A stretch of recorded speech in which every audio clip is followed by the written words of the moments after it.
When po ang target move-in? Super excited sa house tour with the kids. Naku, matagal pa yan.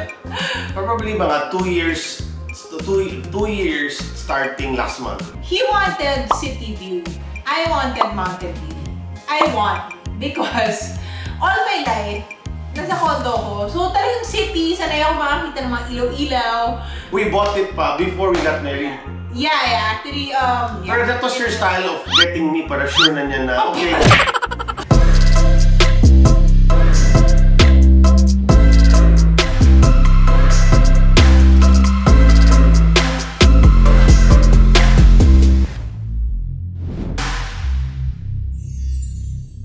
Hi guys! Welcome to the vlog.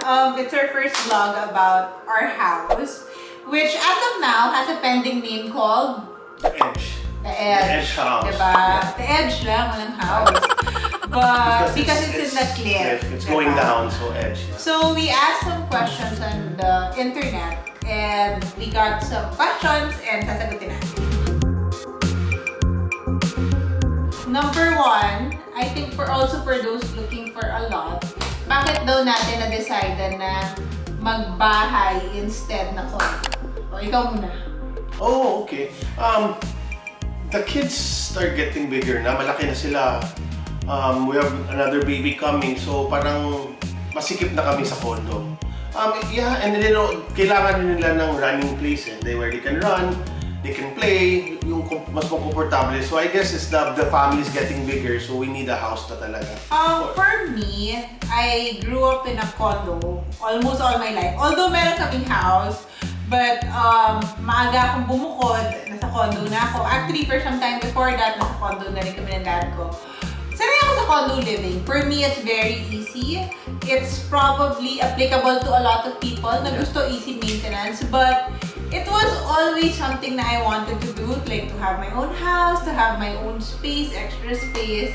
And I feel like mas maraming space, no? Tapos parang mas maraming rooms. Although yung condo namin sa Manila is medyo malaki, it's about 600. Pero it's still different when you have a lawn and you know all those things.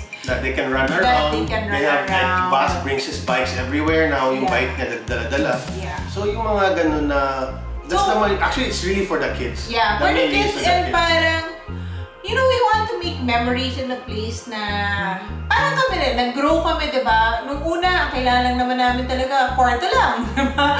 After nun, we needed a bigger space or our own condo. Hanggang yeah, now I think the family needs a house na, di ba? So, yeah, so that was the first question. Next question. Okay. When po ang target move-in? Super excited sa house tour with the kids. Naku, matagal pa yan. Probably mga 2 years, 2 years starting last month. Ganun. Yes. Last month, yeah. Kasi we finished our plans last month eh. Okay. So mga 2 years. So ano Hopefully. yan? Ano yan? 21 to 23. 23 siguro. Hopefully, Hopefully, because that's the target. medyo kilala ko yung sarili ko forever ako nagre-renovate. But yeah, I mean, I think the structure should be up in 2 years. But before that, we will be showing you ano yung mga challenges that we go through. Ako kasi medyo familiar ako sa construction because that's our family business. We're in real estate.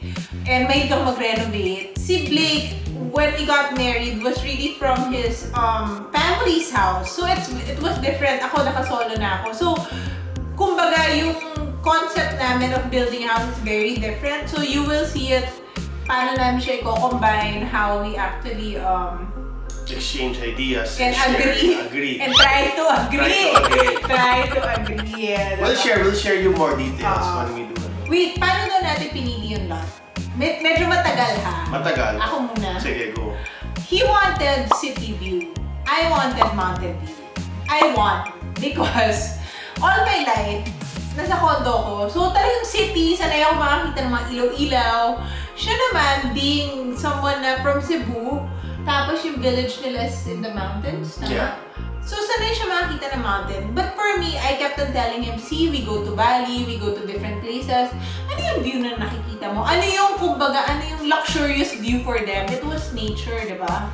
pupunta ka, babayad ka ng mahal na villa, para makakita ka ng magandang view ng nature, di ba? Yeah. So that was the same feel that we were looking for in the house.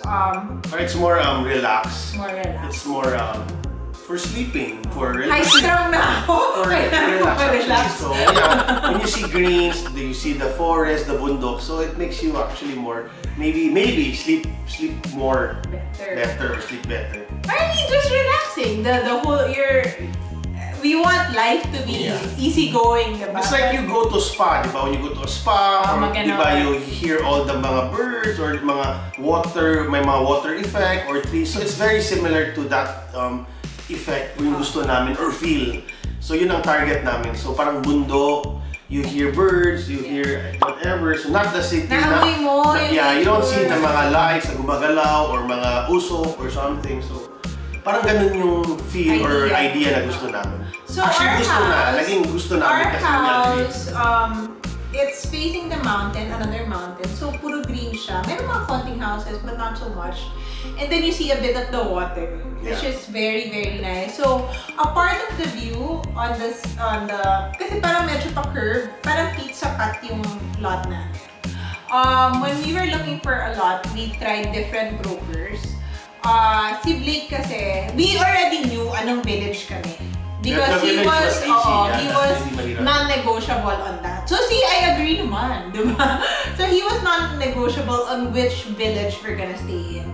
And ako naman, growing up also, we had a house in a village. I wanted that security to be in a village. So nag-agree kami doon. Since di ko rin naman alam yung Cebu, sige, ikaw na mamili ng village kung saan mo gusto magstay.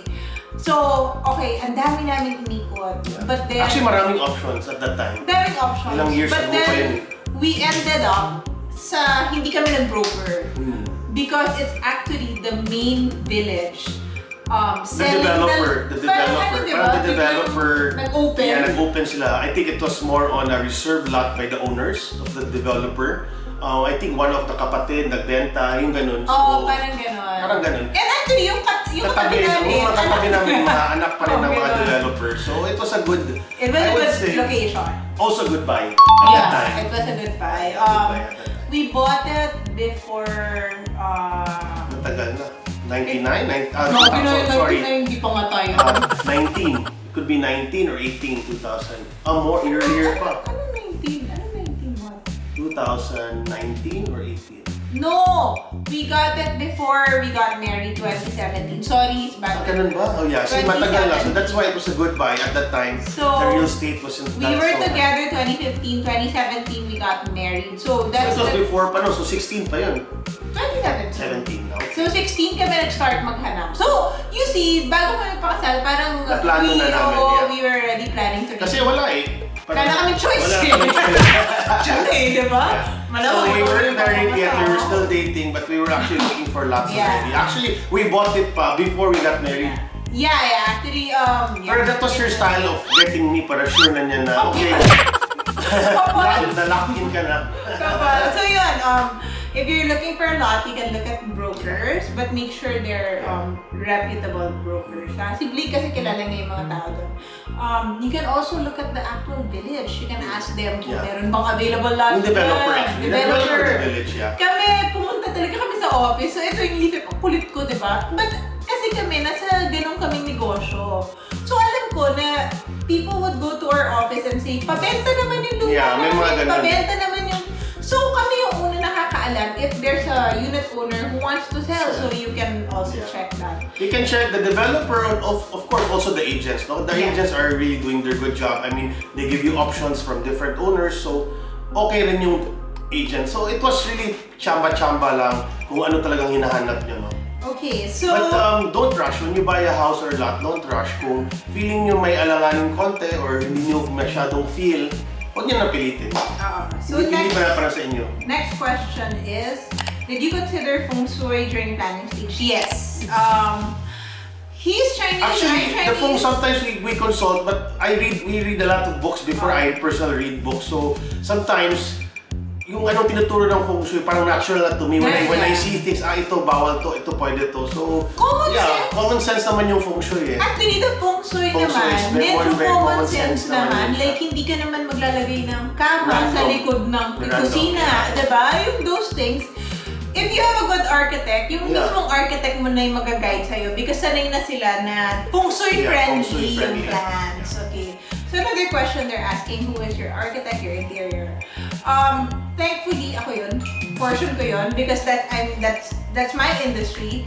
My best friend and the one who's done the tallest building in EDSA, he's done so many nanalo yung mga houses niya abroad. It's called Creative. So, best friend ko yung guy, yung isang architect doon, si Eboy. He did the whole concept. But when we pick pa lang the lot na sloping, kukwento ko sa inyo mamaya ba't sloping yung lot namin. I already had a vision. Nag-agree kami ni Eboy that we had an inspiration, which is the falling water house. So, sikat na house yan ng sikat na architect from way back. So, the idea of the house is parang it's really pinapasukan ng nature. Hindi siya yung parang ginupit mo yung mga puno, nilagay mo yung bahay. So, yung bahay namin, nakapasok yung nature, nakasama sa planning yung nature. So, anyways, we're talking about why we picked a house on the slope. Narinig ka diba? We picked a house on the slope because we wanted a lot of view. Actually, yun talaga yun. Diba, pansinin nyo, pag yung bahay nyo flat, tapos low clearance, diba, sa village. Pag yung bahay niyo flat, ito lang yung may view. Unlike pag may slope, lahat ng area na to may view. So, we wanted that. Parang every floor may view siya. Yeah. So, more rooms, have a nicer view. And, how big? Well, it was mostly because of the budget. Syempre, we want more, pero... The more the better, but we started with a budget. So, anong budget namin? And that's how we parang work out. Yeah. We pick our lot with a budget. But you know, out of all, even if halimbawa hindi naman na-consider yung price, para talagang sinwerte kami. Because now that lot is times 3. Bakit yung price na ngayon? Parang malaki yung increase. Malaki yung increase from when we bought it. I think we got a good deal on that. Although, I think one reason why people are so scared of that lot is because it's sloping. Ako, hindi ako takot sa sloping kasi nga nandun kami siya. I mean, we have access to good engineers. We have access to structural engineers. We can have consultants with regard to it. Kasi nga, exposed ako sa ganung industry. So, hindi kami nagkaroon ng problema with siya. Hindi ako natakot. Kasi nga, my dad does buildings, diba? So, hindi ako takot sa sloping. Si Blake naman, trust the capacity of our architects and engineers. So, hindi naman siya natakot na sinabing kaya. What was the first thing that we did before buying the lot? It was the soil, no? Soil test, yes, of course. It's part of the construction soil test. Soil test is like, yung magdi-drill ka ng butas going palalim and you kukuha ka ng soil. That's to check kung ano ba yung soil. Anong klaseng soil. So, importante rin yun. Actually, I advise that to people who's gonna buy a lot pa lang. Gagastusan nyo na yan before you actually i-close yung deal. Kasi there's some lots kasi isa mga bundok, hollow yung laman. Meaning yung ilalim parang hollow. So, lalaki yung gastos mo sa structure or the worst part, baka hindi pwede tayuan ng bahay. So, soil test is really important before you buy a lot. I highly recommend that. No, sa amin kasi, we wanted to know what kind of soil dahil that will greatly affect the cost of the structure. Mostly pwede naman gawin, pero may iba talaga na ma-timing mo na hindi siya pwede yung malambot sa ilalim. So, sayang yung pagbili mo sa soil, hindi mo magawa ng bahay. Okay. Ang next na kasi, swerte rin kami dahil puro bato. Bato siya. Yung and the soil there is really so, if it's bato, meaning, hindi mo kailangan ng sobrang makapal ng foundation. Hindi masyadong makapal, hindi malaki yung ilalim, so your construction cost will be a lot lower.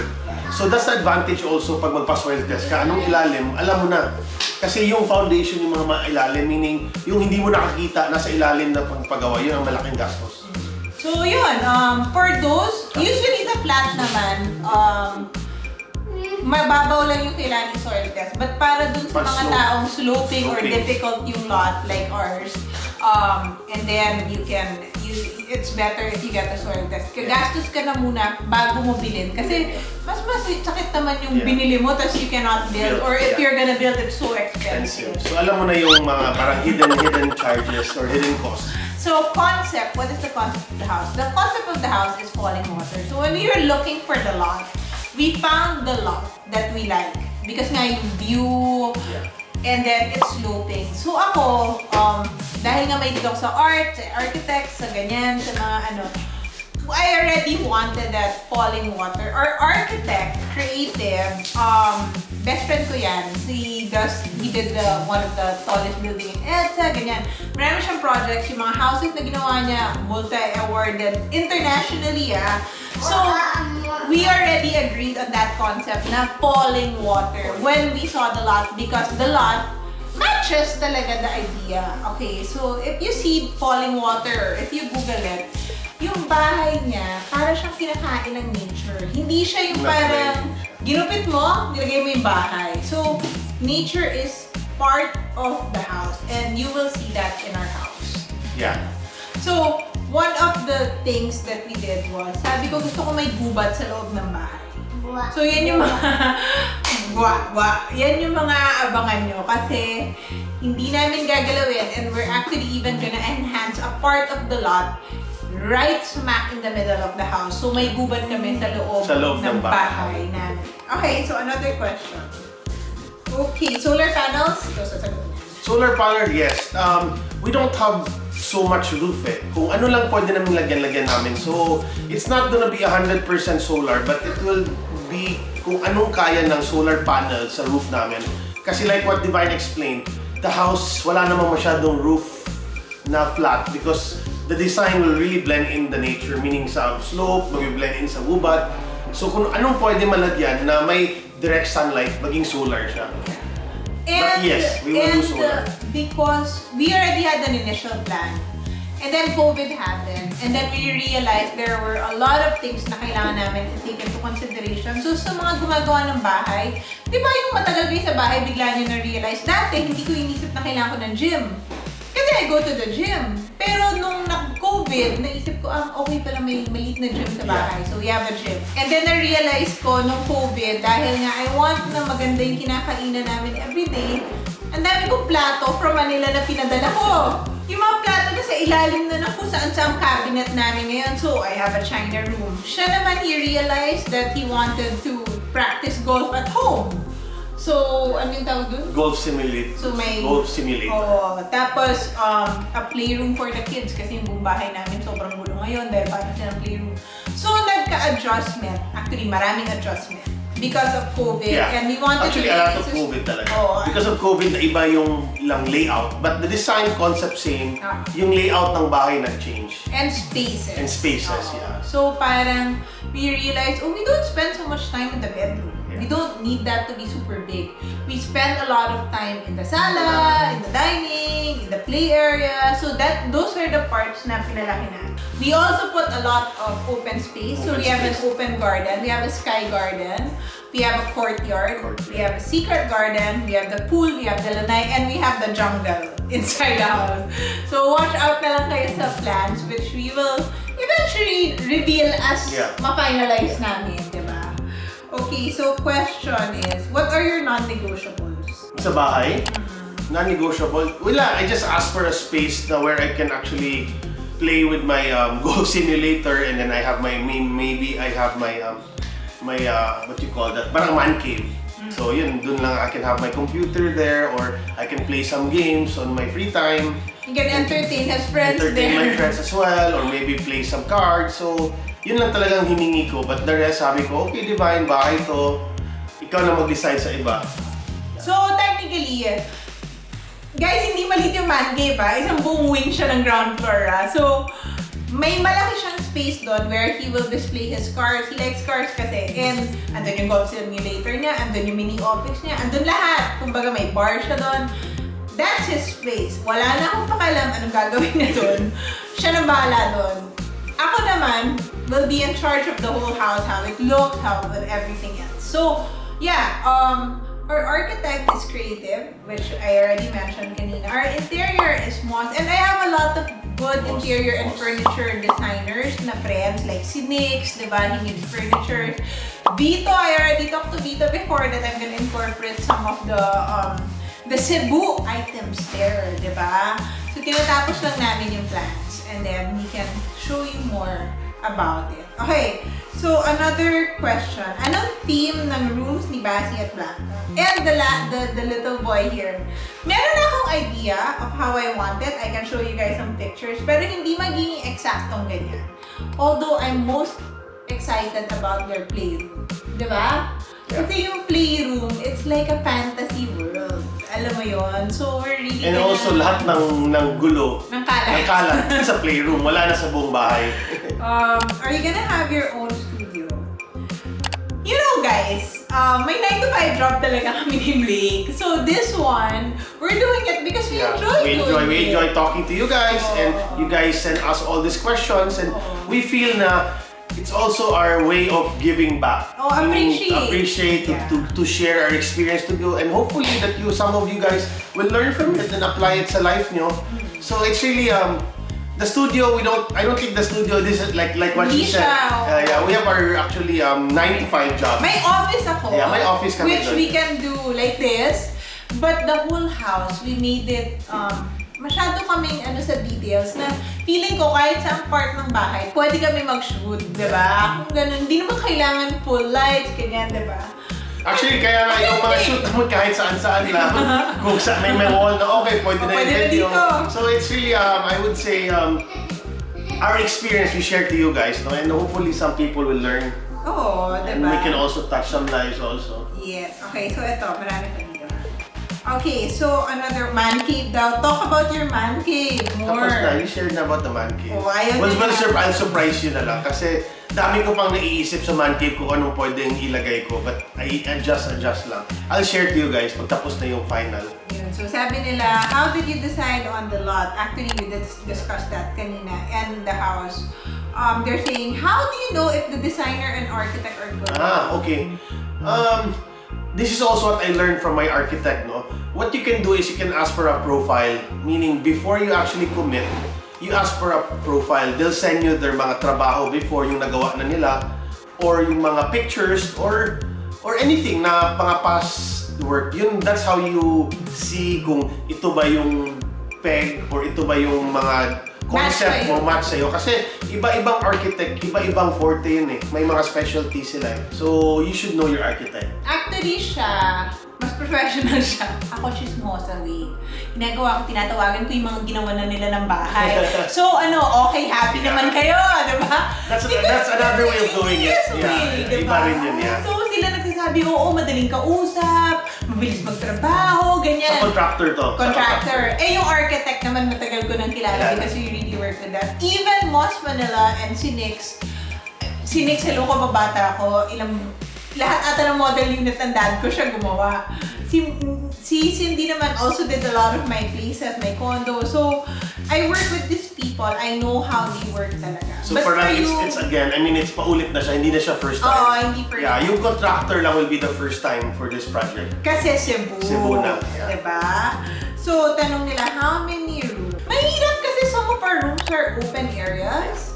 So, we have a den, we have an office, we have a China room. We have gym. We have a gym. We have the living room, the dining room. Man cave. The man cave. We have the sky garden. We have the courtyard. We have the pool area, the lanay. Yeah. And then may secret garden ako na sobrang excited. We'll share to you. We have a secret garden. Secret garden. And then we have the masters. The 3 rooms of the kids. And then there's an extra room. And the playroom. It sounds so much, but it's not It just seems, the way we planned it, yung space saving talaga siya. So, marami siyang areas. And then maraming open areas like yung courtyard, ganyan. Our concept, most of it is open. Gusto namin open lahat kasi nasa gubat kami, nasa mountain kami. So gusto naman a lot of open. We save on electricity also with aircon, fresh air of course. That's the best, especially with COVID. So a lot of open areas siya. Will there be a pool? Yes, nagkakilala. I mean, nagkita kami ulit ng labor raka. Kailangan may pool because of the kids. Si Bas and Blanca, puro pool. Gusto nila pool meron. Isa-isa po yung room ng kids. Yes, they have their individual rooms, but knowing us, lahat naman sila natutulog sa kwarto namin. So, we already made sure na may space for extra beds, diba? How many kitchens? We have 2 at 3. 3 sa baba. May dirty, and then for the pool area kitchen. Sa kasambahay. Grill, yeah. So we have the dirty kitchen, and then actually one thing that we're so proud of in this house is that the wings of our angel is actually half a floor. So they have their individual rooms. Their room, they have their lounge. Their kitchen. They have their own kitchen. Hindi, pero... Not because gusto namin ihiwalay sila, because there's some time talaga na gusto na magsarili sila. Of course, we all cook in the main kitchen. The main kitchen. They have the same food. But sometimes kasi no matter how we always tell them we share everything, but may time na gusto sila magluto sa sarili nila, may gusto silang gagawin at night time, then they have their own wing also. So their wing is the same floor of the gym and the office. And yeah, so technically yung dalawa lang yun, that's lahat kanila na. And then they have their own rooms, they have their own lounge. So, actually yung rooms nila parang kasing lang ng kids. may view rin sila. May view sila. So it's not, we spent so much time on their place because we want them to be comfortable because they've been with us for so long. So sila din, parang excited sila sa house. And then si Aya Jean nag-request na yung Sky Garden may pananim, di ba? So, plant to yung mga organic or local, ano tawag doon, yung mga basil, whatever, yung mga ipaplant niya. So, So, okay, I think this is the last question kasi ang dami na natin. Will you have a walk-in closet? Yes, but you know what? During the pandemic, we realized na ang dami kang things na hindi kailangan. So, niliatan namin yung walk-in closet tsaka yung bedroom. Tapos nilakaya namin yung mga common areas. Yeah, actually, even in that floor, isa pa, babe. Diba, ginawa namin iba yung public wing and the private wing. Meaning our house is technically divided into 2. Na yung private, kami lang. Walang bisita, walang ano. Na-realize namin sa COVID yan dahil yung pag-disinfect, mga ganyan, diba? And then the public wing is where you hold your dinner. Where wala silang access to go to your bedroom. So you also see, diba? Correct. So, yeah, it sounds very difficult, but... With a lot of planning and then a lot of meetings, then it's possible naman. Yeah, and I really trust kasi the team working with us. They're very, very good. That's the reason also matagal kami because I think this is the 100th time na nag-edit kami. Tsaka kasi diba yun yung kliyente. So, edit yun naman to. And special thanks to our architect, so patient with us. And Boy. And also, and Cindy also. Like I said, you have to have architect na kasundo nyo kasi they'll understand naman what you need eh. So before you start the house, you always tell them rin kung anong mga gusto nyo. Wag naman sa yung puro architect. It has to be a both your combined. I like nga their design process eh. It's not like, okay, ito yung gagawin nila. It was more like, ilang rooms ang kailangan mo?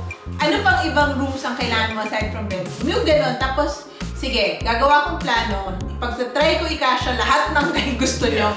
And you know what? Our wish list, lahat na kompleto. Alam mo yun, we had to cut on some areas, make it smaller, make others bigger, but lahat ng kailangan namin, which we said we wanted in our final future house, na nalagay naman nila, diba? So, there! Thank you guys again, and we're so happy we're sharing this first vlog on the house. Diba? May message ka ba about yung mga We'll share to you guys for our next episode. Maybe we can share to you the actual designs and layout.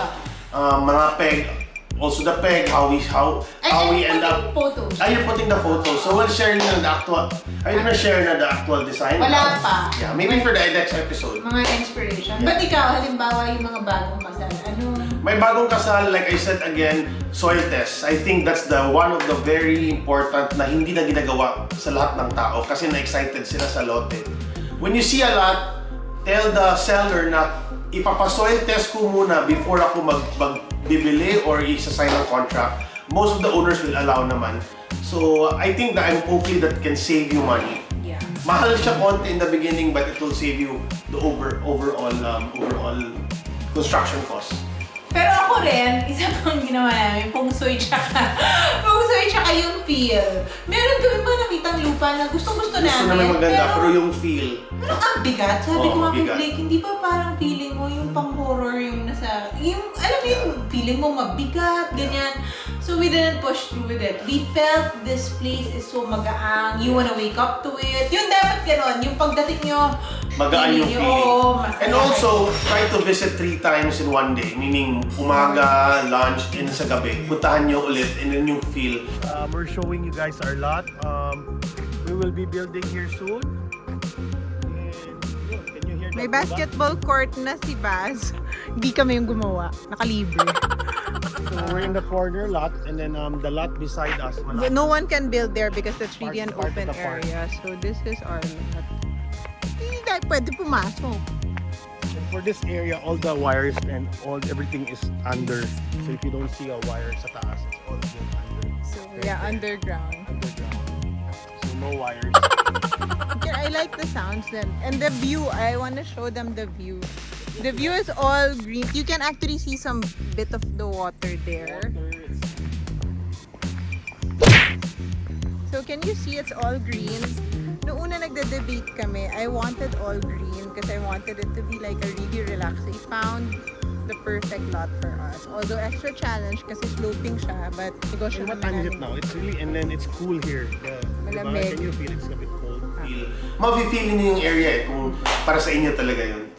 And check nyo yung signal. Check nyo yung signal. Malaki full bar, diba? Ganyan. Yung mga things na kailangan natin. But, again guys, this is Thank part you. 1.